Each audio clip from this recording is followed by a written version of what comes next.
আসসালামু আলাইকুম, সবাই কেমন আছেন? চলে আসলাম আমার আরেকটা ভিডিওতে। আপনাদেরকে স্বাগতম। আমি আজকে আপনাদের সাথে আলোচনা করব সার্বিয়া নিয়ে। সার্বিয়ার ভিসা আপডেট, সার্বিয়ার অ্যাপ্রুভাল আপডেট, সার্বিয়ার সব কিছু বিষয়বস্তু নিয়ে আজকে আমি আপনাদের সাথে আলোচনা করব। সো আপনারা যারা আমার চ্যানেলে নতুন আছেন দয়া করে সাবস্ক্রাইব করে দিবেন। কিছু জানার হলে কমেন্ট করতে পারেন, অথবা আমার সাথে কন্ট্যাক্ট করতে হলে আমার ফেসবুক পেজে আপনারা নক করতে পারেন। আজকে আমরা সাথেই থাকবেন এবং সম্পূর্ণ ভিডিও দেখবেন, মোটামুটি একটা ধারণা পাবেন সার্বিয়া নিয়ে। বাংলাদেশ থেকে এবং মিডল ইস্ট থেকে অনেকেই কিন্তু সার্বিয়ার জন্য ফাইল জমা করে ফেলছেন। তো অনেকের মনে প্রশ্ন যে এই 2025 সালে আমরা ভিসা পাওয়ার আশা করতে পারি কিনা, বা বাংলাদেশিদের জন্য সার্বিয়া ভিসা বন্ধ হয়ে যাবে কিনা, এটা নিয়ে অনেকেরই ভিতরে সংশয় বা প্রশ্ন জাগে।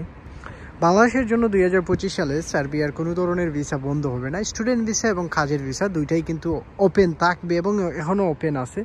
সো আপনারা স্টুডেন্ট ভিসা বলেন, কাজের ভিসা বলেন, ভিজিট ভিসা বলেন, আপনারা কিন্তু ট্রাই করতে পারবেন সার্বিয়ার জন্য। এখন বর্তমান সময়ে কত টাকা খরচ লাগে সেটা অনেকেই জানেন, অনেকেই আবার জানেন না, যারা নতুন করে ফাইল জমা দিতে চাচ্ছেন। সার্বিয়ার জন্য অ্যাপ্রক্সিমেটলি আপনার 8 লাখ টাকার একটা বাজেট রাখলে আপনি কিন্তু সার্বিয়াতে ফাইল প্রসেস করাইতে পারবেন যে কোনো এজেন্সি দ্বারা। তবে আমাকে যারা প্রশ্ন করছেন যে ভাই আমার কাছে 10 লাখ টাকা চাচ্ছে, 11 লক্ষ টাকা চাচ্ছে, 12 লক্ষ টাকা চাচ্ছে, বডি কন্ট্রাক্ট বা রিচ পেমেন্টের সিস্টেমে কাজ করবে, আদৌ কি আমি যাইতে পারবো কিনা এই সিস্টেমে? আপনার কি মনে হয়? আপনারা বিগত কয়েকদিন আগে একটা নিউজ দেখছেন যে বাংলাদেশ থেকে অনেকেই বডি কন্ট্রাক্টকে নেয়ার কথা বলে অনেকে মিয়ানমারের মধ্যে নিয়ে কিন্তু অনেকেই টাকা দাবি করছে, অনেকে ওখানে নির্যাতন করছে। তো আপনারা এইসব বডি কন্ট্রাক্ট রিচ পেমেন্টে কখনোই আপনারা কোথাও ফাইল জমা করবেন না, কারণ এইগুলো হচ্ছে ইলিগাল প্রন্থা, এবং ইলিগাল যে প্রন্থা সেই প্রন্থাতে আসলে আপনি কিন্তু বিপদের মধ্যে পড়বেন। রিচ পেমেন্ট এবং বডি কন্ট্রাক্টে বেশিরভাগই মানুষ কিন্তু বিপদের মধ্যে পড়ে এবং এগুলাতে আসার কোনো সম্ভাবনা নাই, বা এগুলাতে কাজ হয় না। বর্তমান সময়ে 2025 সালে এগুলাতে কাজ হয় না। সো আপনারা রিচ পেমেন্ট অথবা বডি কন্ট্রাক্টের যে সিস্টেম খুঁজেন, তো এগুলা না খুঁজার জন্য আমি বলবো, এবং বৈধভাবে এবং যে সিস্টেমে আসা যায়, যে সিস্টেমে রিস্ক নাই, আপনারা সেই সিস্টেমেই কাজ করেন। এতে করে আপনাদের জন্য ভালো হবে এবং আপনাদের ফ্যামিলির জন্য ভালো হবে। তো আশা করি এই জিনিসটা আপনারা বুঝতে পারছেন। কিছু ভাইয়েরা সার্বিয়া নিয়ে প্রশ্ন করেন, সেটা হচ্ছে যে সার্বিয়া 3-4 মাসে ভিসা করে দিবে, আসলেও কি ভাই 3-4 মাসে ভিসা হবে কি না, এটা নিয়ে আমাকে অনেকেই প্রশ্ন করেন। সার্বিয়াতে 3-4 মাসে ভিসা করা একেবারেই ইম্পসিবল। বর্তমান সময়ে সার্বিয়াতে ভিসা করাইতে হলে বা আপনার সার্বিয়ার জন্য যদি আপনি ফাইল প্রসেস করেন, তাহলে আপনার সর্বমোট সময় 1 বছর নিয়ে আপনাকে দাঁড়াতে হবে। মিনিমাম 8-9 মাস সময় আপনার যদি হাতে থাকে, তাহলে আপনি সার্বিয়ার জন্য আগাতে পারেন এবং সার্বিয়ার জন্য ফাইল প্রসেস করাইতে পারেন। সেটা বাংলাদেশ থেকে হোক অথবা বাংলাদেশের বাইরে যে কোনো জায়গা থেকেই হোক, আপনার এই সময়টুকু লাগবে, এবং এই সময়টুকু যদি আপনার হাতে না থাকে তাহলে সার্বিয়া আপনার জন্য না। তো আশা করি এই জিনিসটা আপনারা বুঝতে পারছেন। যারা আমাকে 3-4 মাসে আপনাকে পাঠাইয়া দিবে, এরকম কখনোই সম্ভব না বা পসিবল না। তো আশা করি এই জিনিসটা মাথায় রাখাই আপনারা সার্বিয়ার জন্য আগাবেন। যে যতই বলুক না কেন 3-4 মাসে ভাই পসিবল না। এখন আসেন যে ভাই কেন পসিবল না? এজেন্সিরা আমাদেরকে সবসময় বলে যে 3-4 মাসে পসিবল, কেন পসিবল না? আমি আপনাদেরকে 3টা ধাপে বলবো যে কেন পসিবল না, কী কারণে পসিবল না, যুক্তি সহকারে আপনাদেরকে বুঝিয়ে দিব। দেখেন, আপনি আজকে যদি সার্বিয়ার জন্য ফাইল প্রসেস করেন, আপনার পারমিট আসতেও সময় লেগে যেতে পারে 2 থেকে 2.5 মাস অথবা 3 মাস। খুব রেয়ার এবং খুব কম সংখ্যক এজেন্সি আছে যারা 1 মাসেও আপনার পারমিট ইস্যু করে ফেলবে। আগে যেরকম খুব গণহারে সার্বিয়ার ওয়ার্ক পারমিট বের হইতো, 2025 সালে এরকম বের হচ্ছে না, কারণ কিছু চেঞ্জ আসছে। যেমনটা হচ্ছে চেঞ্জটা কি, যেমন আগে পারমিটের জন্য উইদাউট সার্টিফিকেটে জমা করা গেছে, কিন্তু এখন ম্যাক্সিমাম সময় দেখা যায় কোম্পানি আপনার সার্টিফিকেট, ডিপ্লোমা সার্টিফিকেট, অর্থাৎ শিক্ষাগত সার্টিফিকেট সেটা চায়, সেটা কোনো ধরনের কাজের সার্টিফিকেট না। একজন ভাই আমাকে প্রশ্ন করছেন যে কাজের সার্টিফিকেট নেই, কাজের কোনো সার্টিফিকেট না, ডিপ্লোমা সার্টিফিকেট অথবা আপনার এডুকেশন মানে হাই স্কুল পাস অথবা আপনি ইন্টারমিডিয়েট পাস অথবা আপনি ম্যাট্রিক পাস, এই সার্টিফিকেট আপনার লাগবে, আপনার কোনো ধরনের কাজের সার্টিফিকেট না। সো যারা প্রশ্ন করছিলেন তাদের প্রশ্নের আনসার পেয়ে গেছেন। তারপর হচ্ছে সার্বিয়ার পারমিট যদি আপনি 1 মাসেও পেয়ে যান, আপনার অনলাইন হতে আরও 1 মাস 1.5 মাস লেগে যায় অনেক সময়। কারো 15 দিনে হয়, কারো 1 সপ্তাহ হয়, তবে বেশিরভাগই 1 মাসের মতো টাইম লেগে যায়। তো দেখেন 1 মাসে আপনি পারমিট পাচ্ছেন, ধরেন মিনিমাম আপনি যদি খুব ভাগ্যবান হয়ে থাকেন তাহলে আপনি 1 মাসে পারমিট পেয়ে যাবেন। 1 মাস যাবে আপনার অনলাইন হতে, সো গেল 2 মাস। অনলাইন হওয়ার পর এইটা আপনার প্রসেসিং, অনলাইন হওয়ার পর এটা প্রসেসিংয়ে যাইতে আরও লাগবে সময়। তারপর হচ্ছে অ্যাপ্রুভাল পর্যন্ত যাইতে এটা 4-5 মাস, 3 মাস, 4 মাস, 5 মাসও চলে যায়। তো দেখেন আপনার 2 মাস চলে গেল আপনার পারমিট পাইতে, অ্যাপ্রুভাল হতে আরও চলে যাবে 3 থেকে 4 মাস। তো কত মাস হলো আপনার? 5 থেকে 6 মাস চলে গেছে। তারপর হচ্ছে ভিসা স্ট্যাম্পিং হতে আপনার চলে যাবে আরও 2 মাস। তো 4 মাস, 2 মাস, 6 মাস, ওইদিকে 2 মাস, প্রায় 8 মাসের মতো সময় চলে যাচ্ছে মিনিমাম। তো আপনি কিভাবে চিন্তা করেন যে 3 মাসে 4 মাসে আপনার ভিসা পসিবল হবে? তো এখন আমি যুক্তি সহকারে আপনাদের যেটা বলছি সেটা আপনারা বুঝে গেছেন যে আসলেই কেন সম্ভব না, কি কারণে সম্ভব না, কোথায় কতদিন সময় লাগে সেটা আপনারা বুঝে গেছেন। অনেকেই ভিসা সার্বিয়ার অ্যাপ্রুভাল পাওয়ার পর আমাকে প্রশ্ন করেন যে ভাই ভিসা পাইতে আমার আর কতদিন সময় লাগবে এবং আমার কোনো ধরনের সমস্যা হবে কিনা ভিসা পাইতে। অ্যাপ্রুভাল পাওয়ার পর আর কারো কোনো ধরনের সমস্যা থাকে না, কারো ম্যাক্সিমাম কিন্তু আপনার 2 মাসের ভিতরেই ভিসা স্ট্যাম্পিং হয়ে যায়। অনেকের প্রশ্ন করতে পারেন যে ভাই আমার অ্যাপ্রুভাল চলে আসছে, আমার ভিসাও হয়েছে, কিন্তু আমার মেন পাওয়ার হচ্ছে না, এর পিছনের কারণ কি? এর পিছনে সবচেয়ে বড় কারণ হচ্ছে যাদের ম্যান পাওয়ার এবং যাদের ভিসা হয়ে গেছে, অ্যাপ্রুভাল আসার পর যাদের ভিসা স্ট্যাম্পিং হয়ে গেছে, একমাত্র কারণ হচ্ছে যাদের ফেক ভিসা তাদের কখনোই ম্যান পাওয়ার হবে না। সো আপনারা যারা আমাকে প্রশ্ন করছিলেন যে কেন আমাদের অ্যাপ্রুভাল আসার পরেও আমাদের কেন এটা হচ্ছে না, তো তারা আসলে আনসার পেয়ে গেছেন। এটার পিছনে কারণ হচ্ছে যে আপনার যদি ফেক ভিসা হয়ে থাকে তাহলে আপনার কখনোই ম্যান পাওয়ার হবে না। সো আশা করি আপনারা আনসার পেয়ে গেছেন। কারণ মনে রাখবেন, একটা জেনুইন ভিসা এবং একটা রিয়েল ভিসা হয় যদি, সেটা কখনোই আপনার ম্যান পাওয়ার হইতে আপনার কোনো ধরনের সমস্যা হবে না। বর্তমান সময়ে ইউরোপের কাজের ভিসার যদি আপনি জেনুইন ভিসা হয়ে থাকে, আপনার কখনোই ম্যান পাওয়ার হইতে কোনো ধরনের প্রবলেম হবে না, এটা আমি 100% বলতে পারবো। তো আশা করি যারা বিভিন্ন ধরনের ভিসা পান, ভিসা পাওয়ার পর মেন পাওয়ার হয় না, যেমনটা ঘটে আলবেনিয়ার ক্ষেত্রে, আলবেনিয়ার ম্যাক্সিমাম ভিসাই কিন্তু ফেক হয়। কিছু কিছু সার্বিয়ারও অনেকেই ভিসা পান কিন্তু আসলেই যাওয়া যায় না। এগুলো ম্যাক্সিমাম কিন্তু স্ক্যাম এবং ম্যাক্সিমাম কিন্তু ফেক ভিসার কারণে অনেকেরই ম্যান পাওয়ার হয় না। যাদের জেনুইন ভিসা হয় তাদের কখনোই ম্যান পাওয়ার হইতে লেট হয় না। ম্যান পাওয়ার তারপর হচ্ছে গিয়ে সব কিছু হওয়ার পর আপনার আর কোনো ধরনের প্রবলেম ফেস করতে হবে কিনা, এটা নিয়ে অনেক ভাইয়েরা প্রশ্ন করেন যে ভাই আমার ম্যান পাওয়ারও কমপ্লিট, এভরিথিং কমপ্লিট, আমার কি এখন সার্বিয়া যাইতে আর কোনো ধরনের বাধা মানে ফেস করতে হবে, অথবা আমার কি ইমিগ্রেশনে কোনো সমস্যা হবে?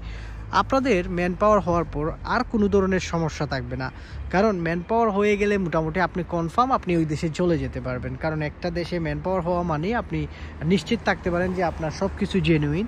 সো আপনার সেক্ষেত্রে আর কোনো ধরনের বাধা থাকতেছে না। তো আশা করি আপনারা এই জিনিসটা বুঝতে পারছেন।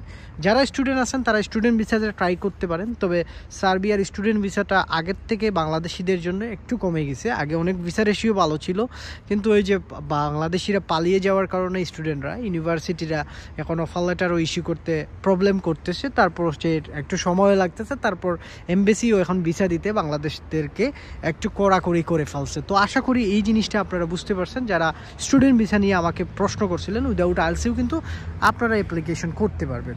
তো সেক্ষেত্রে আরও যারা প্রশ্ন করেন আমাকে, সেটা হচ্ছে যে সার্বিয়াতে গেলাম, ভিসা হইলো, এভরিথিং হইলো, বা এখন আমি সার্বিয়াতে যাওয়ার পর আমি চাচ্ছি না এই কাজ করার জন্য, তাহলে আমার এই কাজ করতে আমি অন্য কাজ চেঞ্জ করতে পারবো কিনা। সর্বপ্রথম একটা জিনিস বলি, আপনি সার্বিয়াতে আল্লাহর রহমতে যদি আপনি চলে যান, তাহলে আপনি চেষ্টা করবেন যে কোম্পানিতে যাবেন ওই কোম্পানিতে কাজ করার জন্য লং টাইম। এই কোম্পানিতে যদি কাজ করেন তাহলে আপনার টিআরসিটা পাওয়া খুবই ইজি হবে, এবং টিআরসি পাওয়ার পর দেন আপনি কিন্তু কাজের জন্য ট্রাই করতে পারেন অন্য কাজ। মনে রাখবেন, উইদাউট টিআরসি কার্ড আপনি অন্য কাজে শিফট হতে পারবেন না, এবং অন্য কোম্পানিও আপনাকে গ্রহণ করবে না। বুঝতে পারছেন? কারণ উইদাউট টিআরসি কার্ড আপনার কোনো ভ্যালু থাকবে না কাজের ভিসাতে যাওয়ার পর। সর্বপ্রথম একটা জিনিসই মাথায় রাখবেন, যে কোনো দেশে কাজের ভিসাতে যাওয়ার পর আপনার যদি টিআরসি না হয় তাহলে আপনার কোনো ভ্যালু থাকবে না।